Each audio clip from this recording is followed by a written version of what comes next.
H2O। CO2 and H2O में हमने क्या कहा, CO2 हमें कहाँ से प्रोवाइड हो रहा है, एयर से, और वाटर कहाँ से प्रेजेंट हो रहा है, सॉइल से। ये दोनों चीज़ें अलग अलग वे से हमें प्रोवाइड हो रही हैं। इसके अलावा जो एसेंशियलिटी है वो क्या है, क्लोरोफिल। क्या है, क्लोरोफिल। एंड तीसरी चीज़ जो, चौथी चीज़ जो है वो क्या है, सनलाइट। अब अभी जो ये एक्टिविटी 5.1 फोकस कर रहा है वो किसके ऊपर फोकस कर रहा है, क्लोरोफिल। सिग्निफिकेंस ऑफ क्लोरोफिल, कि how chlorophyll is essential for photosynthesis, कि अगर क्लोरोफिल प्रेजेंट है तभी फोटोसिंथेसिस होगी, अगर क्लोरोफिल एब्सेंट है तो rate of photosynthesis will decrease और इट विल नॉट अकर, क्योंकि क्लोरोफिल का मेन काम क्या है, टू अब्सॉर्ब सनलाइट। ठीक है जी। तो एक्टिविटी 5.1 को अगर तुम देखोगे तो उसमें क्या लिखा है कि हमने एक लीफ लेना है, और लीफ कैसा लेना है, वेरीगेटेड लीफ लेना है। वेरीगेटेड लीफ में तुम्हें जो दो एग्जाम्पल दिया हुआ है वो क्या दिया हुआ है, मनी प्लांट, कौन सा एग्जाम्पल है, मनी प्लांट, एंड दूसरा कौन सा है, क्रोटॉन का। ठीक है, एक और तुम एग्जाम्पल यहीं पे लिख लो, पाइथोस। क्या लिखोगे, ऑल्दो ये तुम्हारी बुक में नहीं गिवन है, but then you need to focus on these two, croton and money plant. एक और चीज़ देखो बेटा, यहाँ पे मनी प्लांट को के पत्तों को अगर तुम ध्यान से देखो तो बहुत कम पत्ते हो जाते हैं जो कंप्लीट ग्रीन है, उसमें क्या है, कुछ एक पार्ट्स उसके येलो होते हैं। ठीक है, अब जो पार्ट ग्रीन है इसका क्या मतलब है कि वो क्लोरोफिल कंटेन कर रहा है। ठीक है, जो येलो हो गए यानी कि क्या है, उसका जो कलर है वो डिफरेंट है, कलर डिफरेंट है, यानी क्लोरोफिल उसमें नहीं, सनलाइट की एब्जॉर्प्शन नहीं होती, यानी photosynthesis somehow is not taking place. अब तुमने क्या कहा कि जैसे ही क्लोरोफिल प्रेजेंट है, अगर फोटोसिंथेसिस हो रहा है तो क्या करना चाहिए, ग्लूकोज, और ग्लूकोज प्लांट में इंटरनल सोर्स ऑफ एनर्जी की फॉर्म में किस फॉर्म में स्टोर होना चाहिए, स्टार्च के फॉर्म में। किस फॉर्म में होना चाहिए, स्टार्च के फॉर्म। ठीक है, तो स्टार्च का एक टेस्ट होता है, और वो टेस्ट हम क्या कहते हैं, आयोडीन टेस्ट। ये तुमने क्लास जूनियर क्लासेस में भी पढ़ी होगी, आयोडीन टेस्ट। वो चावल वाला क्या होगा कि टेस्ट ट्यूब में चावल जैसे ही डाला, उसमें अगर हम आयोडीन सोल्यूशन डाल दें तो उसका कलर कैसा हो जाता है, ब्लू और ब्लैक। पनीर में भी डाल देते हैं, पनीर में आज का जो सिंथेटिक आ रहा है उसमें आ रहा है स्टार्च में है, अदरवाइज प्रोटीन ज़्यादा होता है। ठीक है, तो अब हम क्या कह सकते हैं कि स्टार्च में अगर आयोडीन डालें, स्टार्च के अंदर हम क्या डालें, आयोडीन, तो कलर कैसा टर्न हो जाएगा, ब्लू ब्लैक। अगर ब्लू ब्लैक हो रहा है देन मीन्स यहाँ पे स्टार्च प्रेजेंट है, अगर ब्लू ब्लैक नहीं हो रहा तो यहाँ पे स्टार्च नहीं प्रेजेंट है। अब एक्टिविटी 5.1 से जो क्वेश्चंस आता है, पहला, कौन से प्लांट्स के लीफ जो है हम यूज करते हैं। ठीक है, तो मेनली जो, क्योंकि तुम्हारी बुक में दो ही गिवन है, प्रोटॉन गिवन है और मनी प्लांट गिवन है, तो इन दोनों के नाम तुम मोस्टली याद कर लो। कुछ एक मैंने बुक्स एग्जाम में ऐसा भी देखा जहाँ पाइथोस लिखा हुआ था।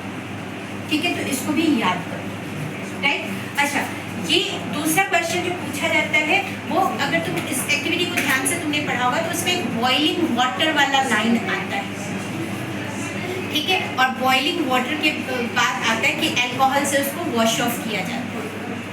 ठीक है, अब देखो बॉइलिंग वाटर में डालने का क्या मतलब, डीस्टार्चिफिकेशन के लिए, किसके लिए, डीस्टार्च करने के लिए। डीस्टार्च का क्या मतलब है कि जो भी स्टार्च प्रेजेंट था, अगर स्टार्च बन रहा है उसको डीस्टार्च करने का क्या मतलब कि जो स्टार्च था उसको हमने क्या करना है, खत्म कर देना। ठीक है, वॉश क्यों करते हैं अल्कोहल्स के साथ, कि अगर कोई इम्प्योरिटी है, डस्ट है या बाकी चीज़ें हैं, वो इस रिएक्शन को हैम्पर ना कर दे, इसलिए। ठीक है जी, एक्टिविटी 5.1 डन है। एक्टिविटी 5.2 को देखो ध्यान से। एक्टिविटी 5.2 में जो तुम्हारा क्वेश्चन आता है बेटा, अगर तुम इस एक्टिविटी को ध्यान से देखो तो इस एक्टिविटी में होता क्या है, हम दो पॉटेड प्लांट लेते हैं। दो क्या ले रहे हैं हम, पॉटेड प्लांट, और उन दोनों पॉटेड प्लांट्स को हम सबसे पहला काम क्या कर रहे हैं, अंधेरे में रख रहे हैं 2-3 दिनों के लिए। अब देखो अंधेरे में रखने का क्या मतलब है कि जितना स्टार्च उसमें बना हुआ था, एक तो फोटोसिंथेसिस उसमें अंधेरे में होगी नहीं होगी, क्योंकि लाइट नहीं मिल रहा, उसको सनलाइट नहीं मिल रहा, तो जो स्टार्च प्रेजेंट था वो यूटिलाइज होगा एनर्जी के लिए या ग्रोथ के लिए, तो जितना स्टार्च था वो सारा का सारा स्टार्च क्या हो जाए, रिमूव हो जाए, तो यानी कि क्या हो जाए, रीस्टार्च हो जाए, क्या हो जाए, रीस्टार्च। ठीक है जी, इकट्ठे लिख दो, हाइफन डाल दो बीच में। इससे करने से क्या होगा? अब जैसे हमने क्या किया वही बता दो, सारा का सारा स्टार्च हमने निकाल दिया। अब हमने ये देखना है कि क्या नया स्टार्च बन रहा है, क्या नया खाना, नया फोटोसिंथेसिस बन पा रहा है या नहीं। अब इस एक्टिविटी का मेन पर्पस क्या है, हमें इम्पोर्टेंस बताना, किसका इम्पोर्टेंस, कि carbon dioxide is essential for photosynthesis, कि अगर CO2 नहीं होगा तो फोटोसिंथेसिस आकर नहीं करेगी। समझ गए? तो क्या करेंगे अब इसके लिए, हमने क्या किया, 2 प्लेट्स में उन पॉट्स को क्या किया, रख दिया, या फर्श पे ही रख लो, कोई प्रॉब्लम नहीं है। उसके ऊपर से क्या डाला, बेल जार, क्या डाला, बेल जार। अब देखो ध्यान से, बेल जार क्या होता है, ट्रांसपेरेंट होता है, इसके ऊपर एक छोटा सा ना ये स्ट्रक्चर सा बना होता है, और अगर प्लेटर में डाला हुआ है तो ये इस टाइप का। अब इसका पर्पस क्या है कि पूरा का पूरा जो हमारा पॉट है वो क्या हो गया, कवर हो गया, और हमने दोनों पॉट्स के को इसी बेल जार में डाल दिया। अब इस बेल जार के साइड से क्या है बेटा, यहाँ से एयर जो है वो पास हो सकता है, ठीक है। तो इस एयर को पासिंग से रोकने के लिए हमने क्या किया, वैसलीन के साथ इसको कवर कर दिया, ताकि ये जो पूरा का पूरा हमारा सेटअप है वो क्या बन जाए, एयर टाइट बन जाए, ना तो हवा अंदर जा सके ना ही हवा बाहर जा सके। ठीक है जी। बेटा कंटेनर में पॉट के साइज का मिलना थोड़ा मुश्किल है ना, और जो लैब्स होते हैं उसमें बेल जार इसीलिए मिलेगी, ठीक है, बायो लैब में बेल जार से मिलेगी। डाल दिया हमने, तो वैसलीन से हमने कोटिंग भी कर दी ताकि हवा ना अंदर जा सके ना बाहर आ सके। अब एक और सेटअप किया हमने, देखो एक जो सेटअप है एक्सपेरिमेंटल, तो 5.2 देखोगे और वहाँ पे डायग्राम भी बना हुआ है। एक सेटअप के अंदर हमने साइड में एक पेट्री डिश में KOH डाला, क्या डाला, KOH का क्या मतलब है, पोटेशियम हाइड्रोक्साइड। KOH क्या है, पोटेशियम हाइड्रोक्साइड। पहला क्वेश्चन यहाँ से बनता है एक्टिविटी 5.2 से, पर्पस क्या था जो तुमने बता दिया कि CO2 is essential for photosynthesis. दूसरा क्वेश्चन क्या बना कि what is the need of KOH, KOH क्यों रखा हमने। KOH क्या करता है बेटा, कार्बन डाइऑक्साइड को अब्सॉर्ब करने का काम करता है। It is used to absorb carbon dioxide. अब देखो जब ये प्लांट जो है वो क्या कर रहा है, फोटोसिंथेसिस हो रही है, तो वो कार्बन डाइऑक्साइड को क्या करेगा, यूज करेगा। और रेस्पिरेशन के ड्यूरिंग, रेस्पिरेशन मतलब जब वो सांस ले रहा है प्लांट, खाना यूटिलाइज कर रहा है, तो खाना यानी कि एनर्जी बन रही है जब, तो एनर्जी बनते हुए क्या है, वो ऑक्सीजन यूज करेगा और रिलीज क्या करेगा, कार्बन डाइऑक्साइड। अब जो कार्बन डाइऑक्साइड उसने रिलीज किया वो फोटोसिंथेसिस में यूज कर सकता था ना, तो उस कार्बन डाइऑक्साइड को खत्म करने के लिए क्या डाल दिया हमने, यानी एक में कार्बन डाइऑक्साइड होने का कोई सोर्स भी नहीं है, लेकिन दूसरे पॉट में क्या है, ऑक्सीजन जितना प्रेजेंट है और कार्बन डाइऑक्साइड जितना प्रेजेंट है। ठीक है, अब दोनों पॉट को जब देखा जाएगा कुछ दिन के बाद, क्योंकि ये डल जात है तो इससे क्या है, हवा भी अच्छी तरह से, हवा तो नहीं जाएगी, जो सनलाइट है वो भी जाएगा, है ना। अब देखो ध्यान से, कौन से पॉट जो है वो फ्लरिश करेगा, तो जिसमें KOH नहीं है वो क्या होगा, फ्लरिश करेगा, और ये धीरे धीरे क्या होगा, ड्रूप होता जाएगा, मुरझाता चला जाएगा। समझ गए दोनों एक्टिविटीज का मकसद, पक्का। इसी के साथ एक और चीज़ है कि CO2 की हम इम्पोर्टेंस कर रहे हैं, तो जो कार्बन डाइऑक्साइड है ना, इसको एक चीज़ याद रखना कि डेजर्ट प्लांट जो है, डेजर्ट प्लांट वो कार्बन डाइऑक्साइड को रात में लेता है। कब लेता है, रात में, ठीक है, और रात में लेकर तो वहीं पे इंटरमीडिएट बना लेता है, और सुबह जैसे ही उसको सनलाइट मिलती है हाइड्रोजन को ब्रेक करके फटाफट वो फोटोसिंथेसिस जो ग्लूकोज चाहिए वो बनाना चाहिए।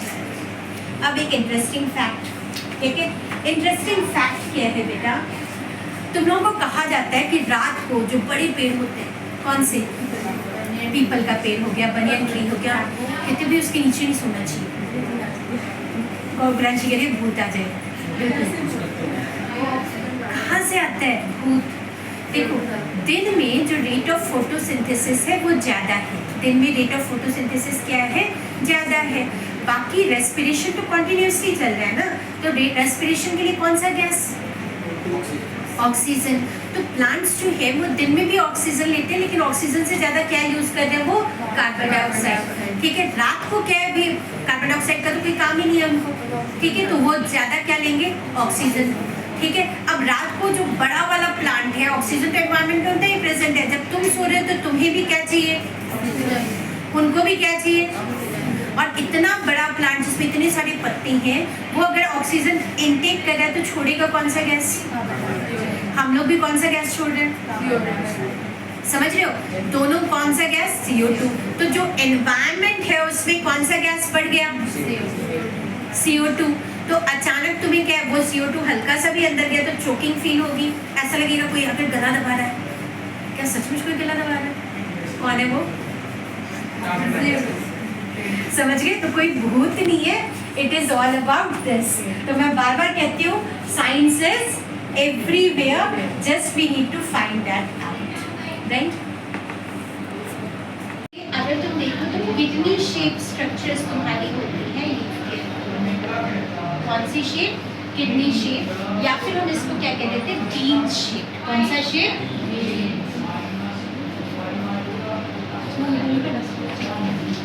अब ये बीन शेप स्ट्रक्चर है, अगर तुम देखोगे तो तुम्हारे साइंस में ये किस टाइप का स्ट्रक्चर है?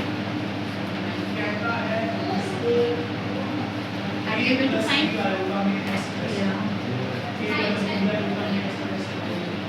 डायग्राम दिख रहा है कहीं पे तुम्हें में? अब अगर मैंने ग्रीन से बना रही हूँ, मैं इतना पेशेंस लेवल शो करके, तो यानी ये क्या है? ग्रीन कलर का क्लोरोप्लास्ट। क्या है ये? एंड जो तुम्हारी ये दोनों चीजें हैं बेटा, इसको हम कहते हैं गार्ड सेल्स। क्या कहते हैं? ये वाली जो चीज है इसको हम कहते हैं अपर्चर। क्या कहते हैं? अपर्चर। अपर्चर मतलब दरवाजा, या फिर इसी को तुम कह सकते हो ओपनिंग। क्या कह सकते हो? ओपनिंग, या फिर क्या कह सकते हो? होल। ठीक है, और ये जो पूरा का पूरा स्ट्रक्चर है इसको हम कह देते हैं स्टोमाटा या फिर स्टोमेटा। सिंपल लैंग्वेज, मेरी लैंग्वेज में स्टोमेटा। ठीक है, और जो वो स्मार्ट बोर्ड वाली क्लास होती है उसमें stomata. What do we call it as? Stomata. So let's discuss about the structure of stomata. जो सब अब यहाँ पे स्टोमेटा का अगर हम स्ट्रक्चर देखें तो ये तीनों चीज़ें बहुत ज़्यादा इम्पोर्टेंट है। गार्ड सेल को देख बेटा, ध्यान से समझ इस चीज़ को। ये रंग इस तरह से है। अब देखो, अगर गार्ड सेल तुम्हारा क्या है? बिल्कुल फ्लैट है। गार्ड सेल तुम्हारा क्या है? बिल्कुल फ्लैट है। तो जो ओपनिंग है वो क्या होगी? क्लोज्ड, बंद। अब मान लो अगर हमारा गार्ड सेल हल्का क्या हो गया? स्वेल हो गया, तो ओपनिंग क्या होगी? ओपन। तो भाई जो ये गार्ड सेल्स है वो क्या करता है? जो स्टोमेटल होल है, जो स्टोमेटल ओपनिंग है, उसको बंद, क्लोज और ओपन करने का काम करता है। क्लोज एंड ओपन करने का काम करेगा। अब क्यों क्लोज या ओपन करने की जरूरत क्या पड़ती है? तो यहाँ से ना बेटा गैसियस एक्सचेंज जो है वो टेक प्लेस करता है। क्या टेक प्लेस करता है? Gaseous exchange. गैसियस एक्सचेंज कैसे? कि जब CO2 चाहिए तो जो CO2 है वो अंदर जा सकता है। कौन सी? CO2। और बाहर क्या निकलेगा? ऑक्सीजन। ये कब? फोटोसिंथेसिस के ड्यूरिंग। कब होगा ये?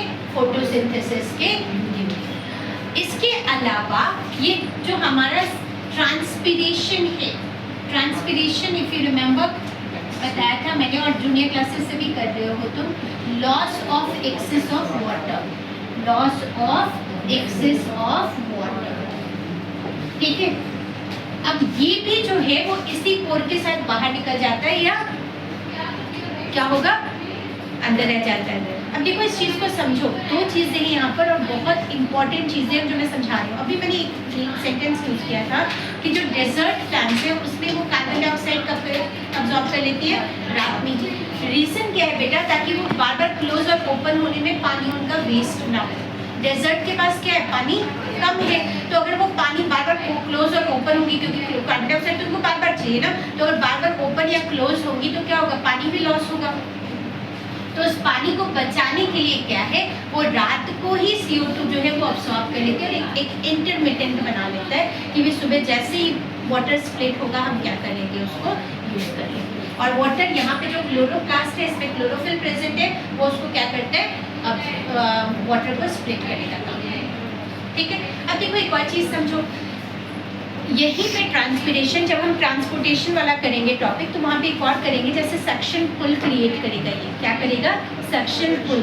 जैसे तुम लोग जूस पीते हो तो एक तो होता है कि सीधा लगाया मुंह और पी लिया, ठीक है, या ग्लास में डालकर पी लिया।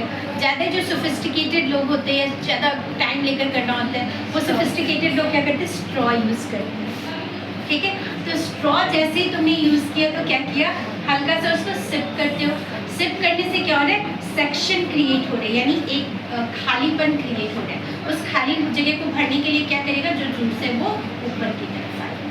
तो यही वाला जो काम है ना, सेक्शन वाला काम, वो कौन करता है, ट्रांसपिरेशन। कि जैसे ही सनलाइट क्या है, जैसे ही ऊपर आई तो वो क्या करेगा, पानी को खींचने का काम करेगा और रूट्स जो है उसको अब्सॉर्ब करेगा। अब यहाँ पे एक चीज़ समझो, लीफ इस वे में होता है, जब कभी भी होता है, ये लीफ का अपर सरफेस हो गया, ये लीफ का लोअर सरफेस हो गया। सनलाइट जो है वो किस सरफेस पे ज़्यादा पड़ेगी, अपर सरफेस पे।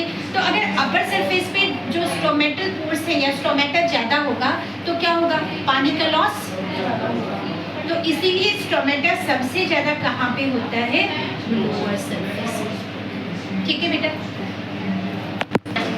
क्या करना है, न्यूट्रिशन इन प्लांट्स के बाद तुम्हारी बुक में जो जो गिवन है वो भी मैं साथ के साथ बताती जाऊंगी। न्यूट्रिशन इन एनिमल जब कभी भी हम बात करेंगे तो इस टाइप के न्यूट्रिशन को हम कहते हैं हेटेरोट्रोफिक न्यूट्रिशन। क्या कहते हैं, हेटेरोट्रोफिक न्यूट्रिशन। और ये जो ऑर्गेनिजम्स होंगे जिसमें हेटेरोट्रोफिक न्यूट्रिशन होगा, इन ऑर्गेनिजम्स को हम कह देंगे हेटेरोट्रॉफ्स। क्या कह देंगे, हेटेरोट्रॉफ्स। हेटेरो का मतलब अदर्स, यानी ये जो ऑर्गेनिजम्स होंगे बच्चे, वो डायरेक्टली या इनडायरेक्टली, क्या वर्ड यूज करोगे, डायरेक्टली या फिर इनडायरेक्टली, किस पे डिपेंड करेंगे फूड के लिए,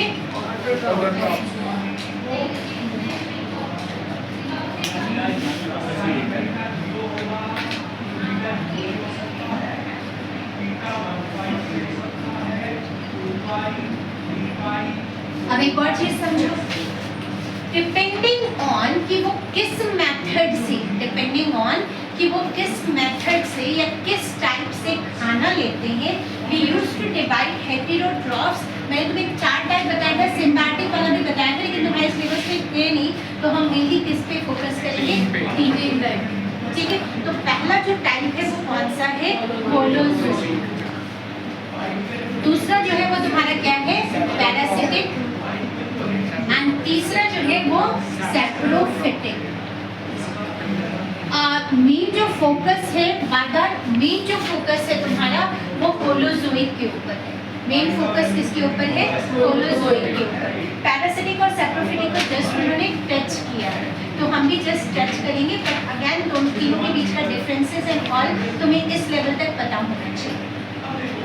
देखो, होलोजोइक जब कभी भी आ गया ना तो एक वर्ड होता है इंजेक्शन। क्या वर्ड है, इंजेक्शन। कि जिस भी तुम्हारे ऑर्गेनिज्म में इंजेक्शन हो रहा है, इंजेक्शन मतलब एक पर्टिकुलर ओपनिंग है to for intake of food. तो हमारे में या अमीबा में या बाकियों में इनटेक ऑफ फूड के लिए क्या है, प्रॉपर ओपनिंग है, एंड इसीलिए हम इसको होलोजोइक के अंदर रखते हैं। और इनटेक ऑफ फूड किस टाइप का फूड को लेते हैं, सॉलिड कॉम्प्लेक्स फूड लिया जाता है। कौन सा फूड लिया जाता है, सॉलिड कॉम्प्लेक्स फूड। और ये जो सॉलिड कॉम्प्लेक्स फूड है बेटा, ये डाइजेस्ट होगा इनसाइड द बॉडी। कहाँ गया हमारे, इनसाइड द बॉडी। और इनसाइड द बॉडी में क्या हो रहा है, ये डाइजेस्ट हो रहा है। डाइजेस्ट का क्या मतलब हुआ, break down into simpler parts, break down into simpler parts.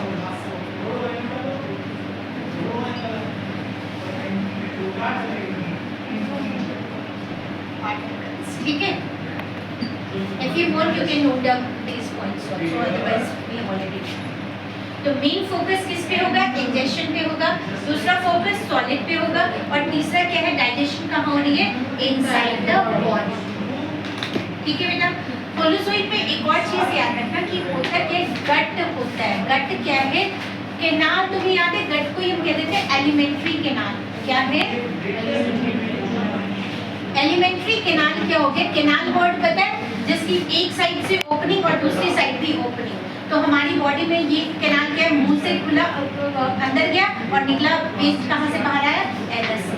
बीच में क्या? पूरा का पूरा ट्यूब. ठीक है? डिफरेंट स्ट्रक्चर्स बने. होलोजोइड को हम फर्दर जो है बच्चे वो 3 पार्ट्स में डिवाइड करते हैं डिपेंडिंग ऑन कि वो किस टाइप का खाना ले रहे हैं. तो जो फर्स्ट टाइप है वो कौन सा आ गया? Carnivorous. Second type is carnivorous and the third type is omnivorous. बचपन से करते आ रहे हो. ये तो टिप्स पे होना चाहिए है ना. तो जो हर्ब है इसका मतलब क्या हो गया? प्लांट बेस्ड फूड ले रहे हैं ये. कार्न का मतलब क्या हो गया? मीट बेस्ड फूड ले रहे हैं ये. और जो ओमनी वर्ड है इसका मतलब वो कि भाई हम प्लांट भी खा रहे हैं और मीट भी खा रहे हैं. राइट? ये चीजें समझ में आ गई. अगला देखो, समझो इस चीज को कि जैसे ही यहाँ से इनके सबके तुम्हारे क्या है एग्जाम्पल्स पता होना चाहिए. जैसे हर्बीवोर्स में तुम मेन 3 एग्जाम्पल्स पे फोकस करोगे. काउ के ऊपर, डियर के ऊपर एंड देन गोट के ऊपर. मेन डियर और काउ बार बार रिपीट हो. ठीक है? कार्निवोर्स में हम क्या ले रहे हैं? Lion and tiger. ओमनिवोर्स में क्या ले रहे हैं? Human, dog and rat. And rat पे सबसे ज्यादा एक्सपेरिमेंटेशन होता है, वो तुम्हें पता है. अब बार बार जो तुम्हारी तो उस पर मैं फोकस कर रही हूँ. क्या तुमने ध्यान रखा है? तुम्हारे सिलेबस में होलोजोइड में मेन जो फोकस किया हुआ है बेटा वो अमीबा के ऊपर है. किसके ऊपर है? अमीबा के ऊपर. एंड दूसरा फोकस जो है वो किसके ऊपर है? ठीक है? तो अमीबा को तो जस्ट हम एक डायग्रामेटिक वे में समझेंगे नेक्स्ट लेक्चर में. और ह्यूमन को फुल फ्लेज हमें समझना है क्योंकि ये बहुत बहुत बहुत पैरासिटिक को ध्यान से समझो. पैरासिटिक में ना 2 चीजें हैं. इसको हम 2 पार्ट्स में डिवाइड करते हैं. एक होता है होस्ट और दूसरा होता है पैरासाइट. एक होता है होस्ट और दूसरा होता है पैरासाइट. होस्ट कौन हो गया? जो मेहमान नवाजी करता है. और पैरासाइट जो मेहमान आता है. तो वो गेस्ट मैं नहीं कह रही, तुम लोग बताओ. ठीक है? I never said guest as parasite. ठीक है? अतिथि तुम कब जाओगे? कोई चैप्टर भी था ना तुम्हारा. ठीक है? तो ये वो अतिथि है. ये कौन सा अतिथि है? ये वो वाला अतिथि है जो बिन बुलाए आता है, तुम्हारे ही घर में रहता है, तुम्हारा ही खाना खाता है और तुम्हारा ही क्या करता है? नुकसान करता है. समझ गए? तो होस्ट के ऊपर क्या डिपेंड करेगा? पैरासाइट. मैंने क्या बोला? ये कौन सा अतिथि है जो तुम्हारे ही घर में आएगा, तुम्हारा ही खाना खाएगा और तुम्हारा ही नुकसान करेगा. तो ये याद रखना. ठीक है? अब जैसे मैंने तुम्हें कसकट्टा का एग्जांपल बताया था. कसकट्टा येलो कलर का होता है. ग्रीन प्लांट्स के ऊपर जो ग्रीन अच्छी प्लांट्स होती है उसके ऊपर बेल की तरह वो चढ़ जाता है. ठीक है? टेपवर्म तुम्हारे पेट के अंदर रहता है, वहीं से खाना ड्रॉ करता है और डाइजेशन वगैरह खराब कर देता है. जुई सिर में रहती है, तुमसे ही ब्लड सक करती है और अपनी पॉपुलेशन इंक्रीज करती जाती है ना. इसके अलावा there are so many examples you can go ahead. अब आते हैं सेप्रोफिटिक पे. क्या कौन सा आ गया? सेप्रोफिटिक. सेप्रो वर्ड का मतलब होता है बेटा डेड और डिकेड. डेड और डिकेड. और इसमें ना मेनली देखो, एक तो सैक्रिफाइस हम वल्चर वगैरह को भी ले लेते हैं, लेकिन वल्चर क्या है कि ऑलरेडी जो डेड एनिमल पड़ा है उसको खाता है. और यहाँ पे जो तुम्हारी बुक में सैक्रिफाइस का मेन जो गिवन है ना, वो हमने किस चीज़ पे फोकस करना है बेटा? डीकम्पोजर्स के ऊपर. किसके ऊपर फोकस करेंगे? डीकम्पोजर्स. और डीकम्पोजर्स में मेनली 2 है. कौन से? बैक्टीरिया एंड दूसरा आ गया तुम्हारा फंजाई. Bacteria and fungi. अब इसको जरा समझो, बहुत इंटरेस्टिंग है. ये क्या करता है बेटा? जैसे हमने कहा ना कि ये हमने कॉम्प्लेक्स खाना खाया और डाइजेशन कहाँ हो रहा है? हमारी बॉडी के अंदर. इस केस में क्या हो रहा है बेटा कि ये ना एंजाइम्स रिलीज करती हैं जहाँ भी कूड़े का ढेर है, जहाँ भी बायोडिग्रेडेबल चीज़ें हैं, बायोडिग्रेडेबल जो डिके हो रही है लीफ वगैरह, या जो मरे हुए एनिमल्स हैं या प्लांट्स हैं जो मुरझा चुकी हैं और उस पर क्या करेगा, या तुम्हारा खाना जो बच जाता है या बाकी तुमने देखा होगा कुछ दिन बाद उसमें से स्मेल आने लगती है। तो स्मेल का क्या मतलब है, वो डिग्रेड हो रहा है। डिग्रेड कैसे हो रहा है, ये क्या करती है, एक एंजाइम होता है जो क्या करती है, पहले रिलीज करती है। ठीक है, अब जैसे ही एंजाइम इन्होंने रिलीज किया, यानी कि डाइजेशन इन्होंने कहाँ कर लिया, बॉडी के बाहर। डाइजेशन कहाँ हो गया, बॉडी के बाहर। तो ऑलरेडी जो क्या हो गया, कॉम्प्लेक्स फूड तो टूट के किस में बन गया, सिंपल। तो अब जो वो सड़ी गली बिल्कुल सिंपल सी चीज़ है, उसको वो क्या करती है, अब्सॉर्ब कर लिया। देखो यहाँ पे हम वर्ड इंजेस्ट नहीं यूज कर रहे, हम यहाँ पे क्या वर्ड यूज कर रहे हैं, अब्सॉर्ब। तो सेम यहाँ पे जो है वो डाइजेशन कहाँ हो रहा है, very good, takes place outside the body. And secondly क्या है, जो सिंपल यानी जो ब्रोकन फूड था तुम्हारा, वो क्या करेंगी, ये अब्सॉर्ब करेंगी। क्या करेंगी, अब्सॉर्ब। ठीक है बेटा, तो ये है तुम्हारा डिकम्पोजेशन का रूल। ठीक है, बैक्टीरिया तो तुम्हें पता है, बैक्टीरिया ही लिखोगे, और जो तुम्हारा ये फंजाई है, इसमें सारे एग्जाम्पल्स, ब्रेड मोल्ड हो गया तुम्हारा, या मशरूम हो गया, या बाकी चीज़ें तुम इसमें